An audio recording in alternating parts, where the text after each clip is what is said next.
Good evening everyone. आवाज़ आ रही है मेरी ठीक से? चलो। एनिमल फिजियोलॉजी का रेस्पिरेटरी सिस्टम चल रहा था हमारा। ओके। आवाज़ नहीं आ रहा?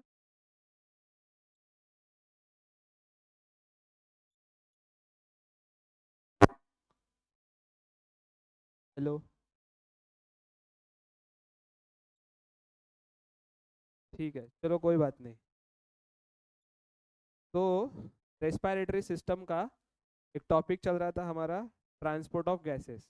ठीक है, उसे प्रॉपरली आज डिस्कस करते हैं।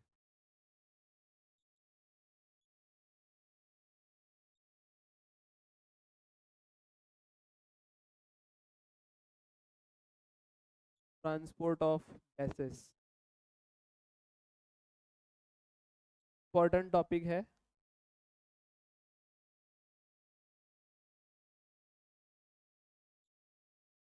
तो जबकि जैसे कि हमें पता है कि हमारे बॉडी के अंदर बॉडी फ्लूइड्स है, ब्लड है ना। और ब्लड जो है ये हमारे अंदर न्यूट्रिएंट्स का ट्रांसपोर्ट करने के लिए हेल्प करते हैं, ऑक्सीजन एंड कार्बन डाइऑक्साइड को ट्रांसपोर्ट करने के लिए हेल्प करते हैं। ठीक है, तो आज हम रेस्पिरेटरी सिस्टम में ये टॉपिक डिस्कस करने वाले हैं, ट्रांसपोर्ट ऑफ गैसेस। अब गैसेस में कौन से गैसेस? O2 and CO2। ठीक है, ऑक्सीजन एंड कार्बन डाइऑक्साइड का हम ट्रांसपोर्ट देखेंगे। तो सबसे पहले देखेंगे हम transport of oxygen. Transport of oxygen. अब ऐसा क्या है हमारे ब्लड में जो ऑक्सीजन को कैरी कर सकता है या फिर ऑक्सीजन का ट्रांसपोर्ट कर सकता है? क्या है? हीमोग्लोबिन है। हीमोग्लोबिन कहाँ पे प्रेजेंट होता है? आरबीसी के अंदर। ठीक है, तो transport of oxygen depends depends on the respiratory pigment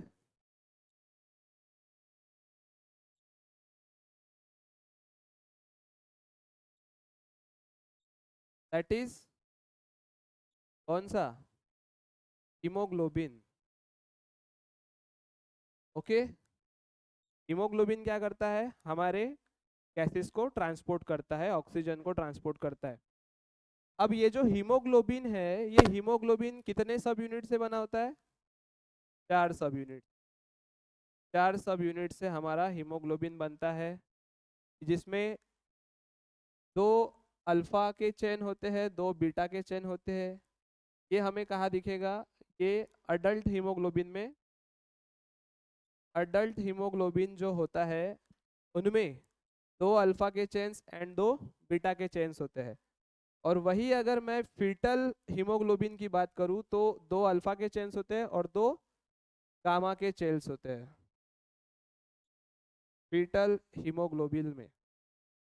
ठीक है, अब ट्रांसपोर्ट ऑफ ऑक्सीजन देखने से पहले हमें देखना पड़ेगा कि हीमोग्लोबिन का स्ट्रक्चर कैसा है, हीमोग्लोबिन किससे बना है, क्या क्या है इसके अंदर। ठीक है, तो हमारा जो हीमोग्लोबिन है ये 2 चीज़ों से बना है।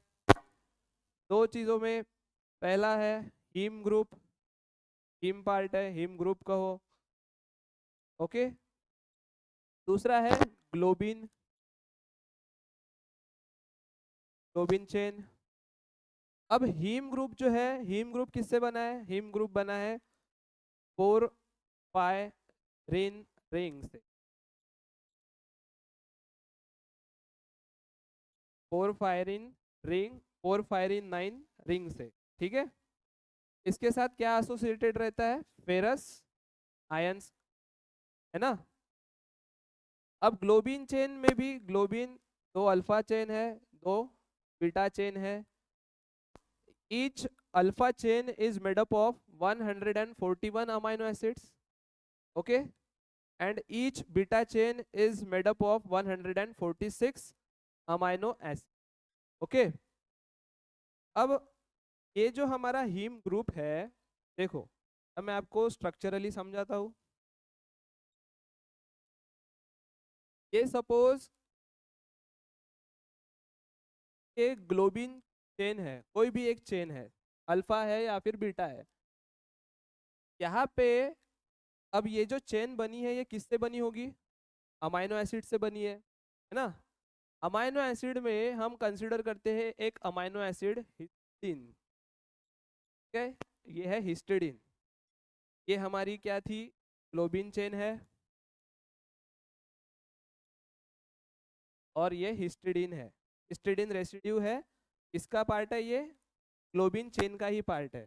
ठीक है, अब हमारा जो फेरस आयन है, Fe डाई पॉजिटिव आयन, ये इसके साथ बाइंडेड रहता है ना? और फेरस के सराउंडिंग में क्या रहेगा? पोर फायरिंग रिंग है। अब हमारा जो फेरस आयन है Fe, Fe जो है, Fe ये 6 कोऑर्डिनेटेड बॉन्ड फॉर्म करता है। कितने? 6। इसका जो कोऑर्डिनेशन नंबर होता है ना, वो 6 है यहाँ पे, क्योंकि ये 6 बॉन्ड बना रहा है। अब 6 कैसे? एक बॉन्ड तो वो हिस्टीडीन के साथ बना रहा है, बचा बाकी के 4 जो है, 4 यहाँ पे नाइट्रोजन के साथ बाइंड करते हैं। नाइट्रोजन किसका है? पोर फायरिंग रिंग का, है ना? 4 बॉन्ड बनाए नाइट्रोजन के साथ जो कि पोर फायरिंग रिंग के है। कितने हुए टोटल? 5 बॉन्ड हुए। 6th बॉन्ड जो है ये बनाता है ऑक्सीजन के साथ। तो इस प्रकार से ये एक हीम ग्रुप हुआ, और चारों भी ग्लोबिन चेन्स में एक एक क्या होता है? हीम ग्रुप प्रेजेंट होता है। जैसे कि अगर मैं हीमोग्लोबिन बनाऊं, यहाँ पे ध्यान देना,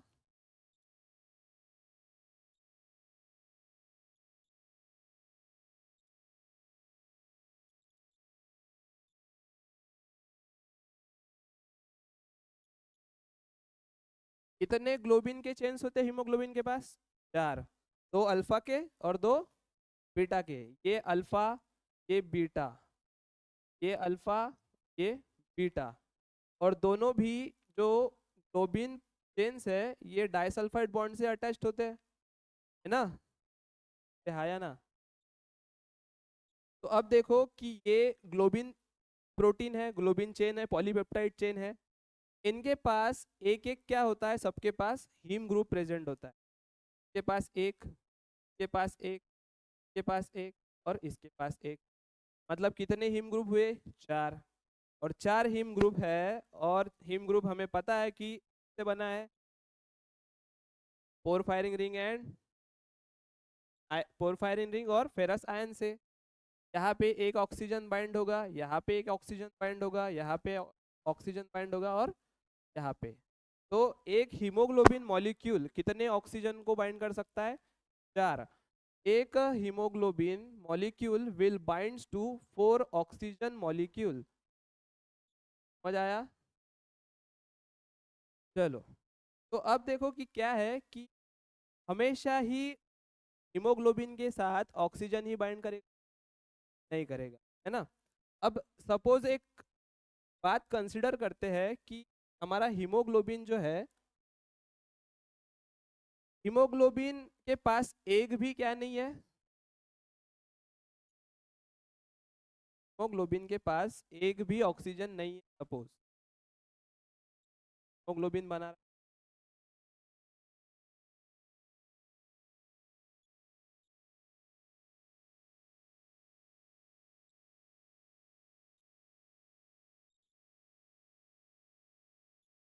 है हीमोग्लोबिन,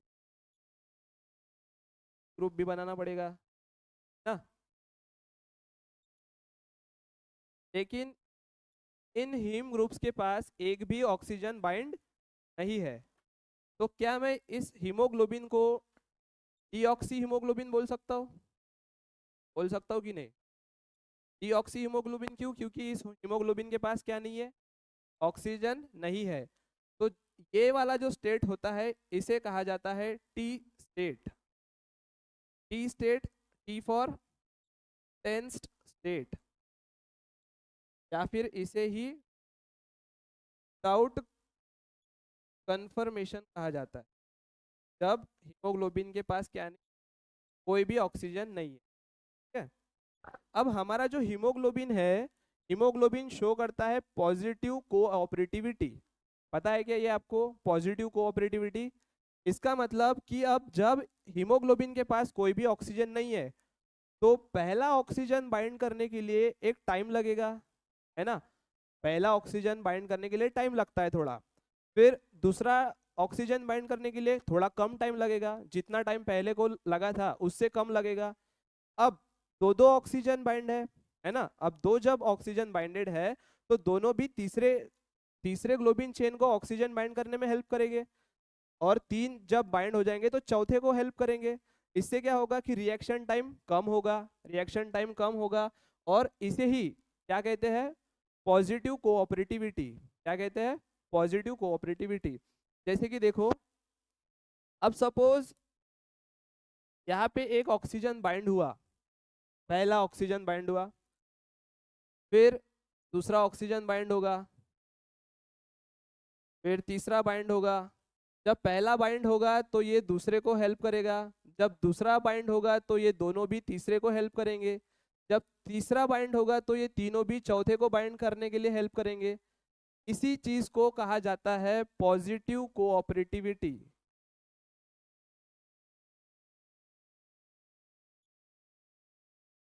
समझ में आया? अब इसकी जो बाइंडिंग है, ऑक्सीजन की भी बाइंडिंग जो है ये डिपेंड करती है पार्शियल प्रेशर पे। बात सही है, क्योंकि देखो हमने रेस्पिरेटरी सिस्टम में देखा था, 5 स्टेप्स देखे थे। पहला स्टेप क्या था, पहला स्टेप ब्रीदिंग का था, जिसमें सिर्फ इनहेलेशन एंड एक्सहेलेशन होता है। दूसरा स्टेप क्या था, exchange of gases at alveoli level, alveoli level पे एक्सचेंज ऑफ गैसेस होता है। फिर तीसरा स्टेप क्या था, ट्रांसपोर्ट ऑफ गैसेस। चौथा स्टेप क्या था, exchange of gases at tissue level. फिर टिश्यू लेवल, टिश्यू के अंदर ऑक्सीजन जाने के बाद ऑक्सीजन का यूटिलाइजेशन होगा। क्यों होगा यूटिलाइजेशन, एनर्जी प्रोडक्शन के लिए, है ना। तो ऐसे 5 स्टेप में क्या होता है, ऐसे 5 स्टेप में क्या चलेगा, हमारा पूरा रेस्पिरेशन चलेगा। ठीक है, तो मैंने क्या कहा था कि हमारा जो ऑक्सीजन बाइंडिंग है, ठीक है, एक minute, oxygen binding with hemoglobin, oxygen binding with hemoglobin depends on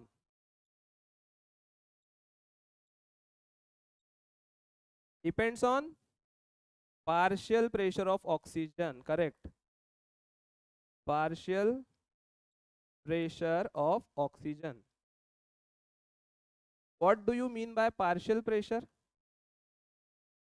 Pressure exerted by a single gas in a mixture of gases is called as partial pressure of that particular gas.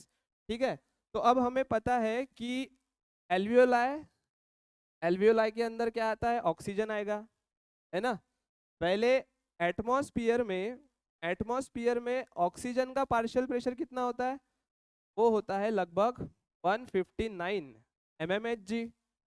फिर oxygen अंदर आएगा, air अंदर आएगी, lungs के अंदर जाएगी, alveoli के अंदर आएगी। एल्वियोलाई पे आने तक ऑक्सीजन का पार्शियल प्रेशर कितना हो जाएगा, 104, है ना।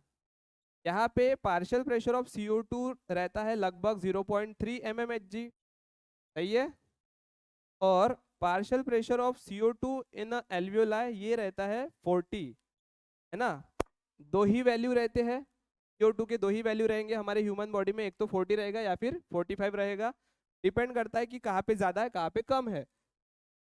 अब ये हमारे एल्वियोलाई के पास ब्लड वेसल्स आएगी, कैपिलरीज आएगा। अब डीऑक्सीजनेटेड ब्लड आएगा लंग्स के पास, डीऑक्सीजनेटेड ब्लड आएगा तभी तो क्या होगा कि ऑक्सीजनेशन के लिए आ रहा है ना लंग्स के पास।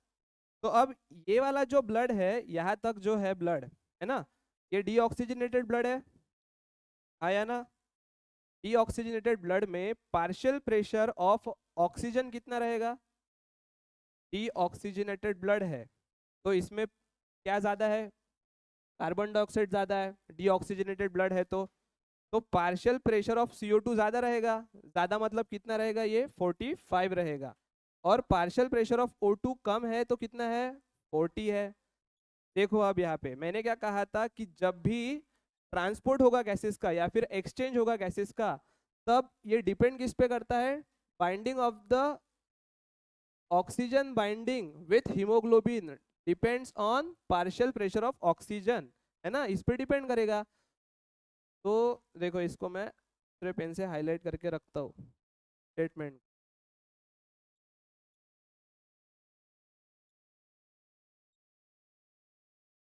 अब देखो यहाँ पे, तो अब यहाँ पे पार्शियल प्रेशर ऑफ O2 ज्यादा है 104 है, यहाँ पे पार्शियल प्रेशर ऑफ O2 कम है। तो जाहिर सी बात है कि ऑक्सीजन कहाँ से कहाँ ट्रेवल करेगा, एल्वियोलाई से हमारे कैपिलरी में ट्रेवल करेगा, और CO2 कैपिलरी से एल्वियोलाई में ट्रेवल करेगा। ठीक है, अब ये जो डीऑक्सीजनेटेड ब्लड था, अब ये कैसा हुआ, ऑक्सीजनेटेड ब्लड। ऑक्सीजनेटेड ब्लड में पार्शियल प्रेशर ऑफ ऑक्सीजन कितना रहेगा 95 mmHg रहेगा, और पार्शियल प्रेशर ऑफ CO2 कितना रहेगा, ये रहेगा 40, सही है, 40 mm ऑफ Hg। ठीक है, अब ये हमें पढ़ना नहीं है, वैसे तो ये एक्सचेंज ऑफ गैसेस में हमने पढ़ लिया है। अभी हम क्या पढ़ रहे हैं, ट्रांसपोर्ट ऑफ गैसेस पढ़ रहे हैं। तो अभी यहाँ पे क्या देखना है, यहाँ पे अब जब ऑक्सीजन आएगा तो ऑक्सीजन किसके साथ बाइंड होगा, हीमोग्लोबिन के साथ। मतलब यहाँ पे एल्वियोलाई पे किसकी फॉर्मेशन ज्यादा फेवर की जाएगी, ऑक्सी हीमोग्लोबिन की, ना कि कार्ब अमीनो हीमोग्लोबिन की, क्योंकि यहाँ पे पार्शियल प्रेशर ऑफ O2 किसका ज्यादा है, sorry partial pressure of O2 ज्यादा है और पार्शियल प्रेशर ऑफ CO2 कम है। और हमने यही पढ़ा है कि the binding of oxygen with the haemoglobin depends on the partial pressure of oxygen. समझ आया, चलो आगे देखते हैं। अब हीमोग्लोबिन ने तो ऑक्सीजन को बाइंड कर लिया, पकड़ लिया है एल्वियोलाई लेवल पे, सही है। अब इसे छोड़ना भी पड़ेगा, छोड़ना भी तो चाहिए, ऑक्सीजन पकड़ा है तो छोड़ना चाहिए। तो अब जब ऑक्सीजन जब हीमोग्लोबिन ऑक्सीजन को छोड़ेगा तो हम इसे क्या कहेंगे, डिसोसिएशन ऑफ ऑक्सीजन कहेंगे, है ना, हीमोग्लोबिन से। तो देखो एक ग्राफ दिया है आप लोगों को ऑक्सीजन डिसोसिएशन कर्व का, ऑक्सीजन डिसोसिएशन कर्व दिया है, और ये ऑक्सीजन डिसोसिएशन ग्राफ दो चीजों के बीच में है। वाई एक्सिस पे क्या है, वाई एक्सिस पे है percentage saturation of haemoglobin, percentage saturation of haemoglobin, haemoglobin का ही सैचुरेशन होगा ना, सैचुरेट कौन होगा, हीमोग्लोबिन ही सैचुरेट होगा विथ ऑक्सीजन। और यहाँ पे पार्शियल प्रेशर ऑफ O2, है ना। नॉर्मल केस में क्या होता है, नॉर्मल केस में ये जो ग्राफ है, ये graph sigmoidal graph, sigmoidal curve show करता है। नॉर्मल केस में ये कैसा शो करता है, सिग्मोइडल कर्व।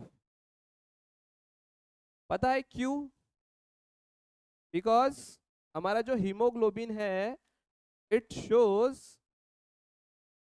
Positive cooperativity. समझे क्या सर, कैसे समझाओ, समझाता हूँ। हमें ये पता है कि पहला ऑक्सीजन बाइंड करने के लिए ज़्यादा टाइम लगेगा, फिर दूसरा ऑक्सीजन बाइंड करने के लिए कम टाइम लगेगा, तीसरा और कम, चौथा और कम, है ना। सबसे फास्ट कौन सा होगा, चौथा वाला। ठीक है, अब यहाँ पे इस ग्राफ से हमें ये पता चलता है कि जैसे जैसे पार्शियल प्रेशर ऑफ ऑक्सीजन बढ़ रहा है वैसे वैसे हीमोग्लोबिन का सैचुरेशन बढ़ते जा रहा है ना। अब हमें पता है कि एक हीमोग्लोबिन कितने ऑक्सीजन को कैरी कर सकता है, एक हीमोग्लोबिन चार ऑक्सीजन को कैरी कर सकता है। मतलब हीमोग्लोबिन की कैपेसिटी कितनी है, 4 की ही है। तो 4, जब तक वो 4 ऑक्सीजन को बाइंड नहीं कर लेता तब तक वो बाइंडिंग कर लेगा, है ना, तब तक पॉजिटिव कोऑपरेटिविटी शो होगी।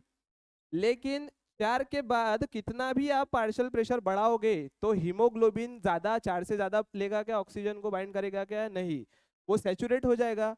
उसकी सैचुरेशन कहाँ पे आ जाती है, 4 ऑक्सीजन पे ही सैचुरेशन आ जाती है। जब एक ऑक्सीजन बाइंड होता है हीमोग्लोबिन को, तो हीमोग्लोबिन 25% सैचुरेट होता है। 2 बाइंड हो गए तो 50, 3 बाइंड हो गए तो 75 एंड 4 बाइंड हो गए तो 100% वो सैचुरेट हो जाता है। देखो यहाँ पे सपोज 25% सैचुरेट हुआ है, एक हीमोग्लोबिन बाइंड हुआ तो फिर 50% सैचुरेट होगा, 2 ऑक्सीजन बाइंड हुए तो फिर 75% एंड देन 100%। समझ आया? जैसे जैसे पार्शियल प्रेशर बढ़ रहा है वैसे वैसे परसेंटेज सैचुरेशन भी बढ़ते जा रहा है। यहाँ पे 25, यहाँ पे 50, 75 एंड 100। यहाँ पे सपोज करो कि ये यहाँ पे 15 था, यहाँ पे 30, यहाँ पे 40, यहाँ पे 100। इसके बाद कितना भी पार्शियल प्रेशर बढ़ाया तो ये ग्राफ ऊपर जाएगा क्या? नहीं जाएगा, ये स्टेबलाइज हो जाएगा, है ना। अब देखो ये तो नॉर्मल केस हुई। नॉर्मल केस में ऑक्सीजन डिसोसिएशन जो कर्व आता है वो कैसा आता है? सिग्मोइडल कर्व आता है। इसमें भी क्या है कि बहुत सारे फैक्टर्स ऐसे हैं जो इस ग्राफ को लेफ्ट साइड पे शिफ्ट करवाते हैं, कुछ फैक्टर्स ऐसे हैं जो इस ग्राफ को राइट साइड पे शिफ्ट करवाते हैं। जैसे कि अब सपोज कोई ग्राफ राइट साइड में शिफ्ट हो रहा है। ये ग्राफ था ऑक्सीजन डिसोसिएशन का और ये सपोज राइट शिफ्ट शो कर रहा है, ठीक है। तो राइट शिफ्ट के लिए क्या क्या फैक्टर्स रिस्पॉन्सिबल हो सकते हैं? देखो पहला, सबसे पहले तो पार्शियल प्रेशर ऑक्सीजन का कम होगा, है ना। पार्शियल प्रेशर ऑफ CO2 ज़्यादा होगा। CO2 ज़्यादा है तो H+ आयंस ज़्यादा होंगे। H+ आयन ज़्यादा है तो pH कम होगा। pH कम है, टेम्परेचर भी ज़्यादा चाहिए हमें, है ना। और एक फैक्टर होता है 2, 3 ppg, ठीक है। ये सारे फैक्टर्स क्या करते हैं, इस नॉर्मल ग्राफ को जो सिग्मोइडल कर्व शो कर रहा था, इसे राइट साइड पे क्या करता है? शिफ्ट करता है। अब ये राइट साइड पे शिफ्ट हुआ है, राइट शिफ्ट कर रहा है, दैट मीन्स कि ये ऑक्सी हीमोग्लोबिन को फेवर कर रहा है क्या? नहीं। तो किसे फेवर कर रहा है? ये हीमोग्लोबिन की बाइंडिंग किसके साथ? CO2 के साथ, क्योंकि CO2 का पार्शियल प्रेशर यहाँ पे ज्यादा है as compare to the partial pressure of O2। At the same time यहाँ पे आप कंसिडर कर सकते हो, अगर ये ग्राफ लेफ्ट साइड शिफ्ट हो रहा है तो लेफ्ट साइड पे शिफ्ट होने के लिए, लेफ्ट शिफ्ट के लिए कौन से फैक्टर्स रिस्पॉन्सिबल है? यही सारे फैक्टर्स रिस्पॉन्सिबल है, लेकिन अपोजिट डायरेक्शन में। जैसे पार्शियल प्रेशर ऑफ ऑक्सीजन ज़्यादा चाहिए, partial pressure of CO2 come, CO2 कम तो H+ आयन कम, H+ कम तो pH ज़्यादा, टेम्परेचर कम। ओके, ये सारे फैक्टर्स रिस्पॉन्सिबल है लेफ्ट शिफ्ट के लिए। समझ आया इतना? अब देखो, अगर किसी पर्सन के अंदर ये डिसोसिएशन नहीं हो रहा है, हीमोग्लोबिन ऑक्सीजन को ही नहीं छोड़ रहा, पकड़ के रख रहा है, ऐसी केस कब आएगी? जब ये जो फेरस है ना, फेरस जो है डाई पॉजिटिव फॉर्म है इसका आयरन का, है ना। अगर कोई ऑक्सीडाइजिंग एजेंट, जैसे कि हमने ये सारे फैक्टर्स देखे ना यहाँ पे, लेफ्ट शिफ्ट कर रहे हैं, तो लेफ्ट शिफ्ट के लिए